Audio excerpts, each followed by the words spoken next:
দর্শক বিন্দুরা, আমরা এখন আছি পান্ডারপুর গ্যাস পাম্পে। পাম্পের অবস্থা আপনারা দেখতে পাচ্ছেন, কি একটা অবস্থা, পুরো ভয়াবহ অবস্থা।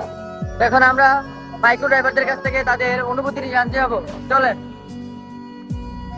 ভাই, আপনার অনুভূতি কেমন ভাই? এতদিন ধরে দীর্ঘ সময় ধরে যে আপনি গ্যাস পাম্পে বসে রয়েছেন। দেখছি তো আমি কত কষ্ট করতেছি, ঠিক আছে। কয়টা বাজাই আপনি মনে করেন যে 9টার দিকে পাম্প খুলে, তো 9টার দিকে গ্যাস দেয়, তো 9টার দিকে গ্যাস লইছে 10টা বাজে যাবো বাচ্চা খাইয়া দেয় ঘুমাবো, ঠিক আছে। তো আয়া দিকে আল্লাহ একটা রম হতেছে, মনে করেন যে আয়া 6টার দিকে আয়া বইছি, আয়া 30-40 টাকার রিভিশনে পড়ছি, 30-40 তো বই আল্লাহর রহমত 30-40 টাকার রিভিশনে পড়ে মনে করেন যে খেলতে খেলতে পাম্পের দেখা পাইছি। হ্যাঁ, তো পাম্পের দেখা পাওয়ার পরে এখন পাম্প বন্ধ করে লাগছে।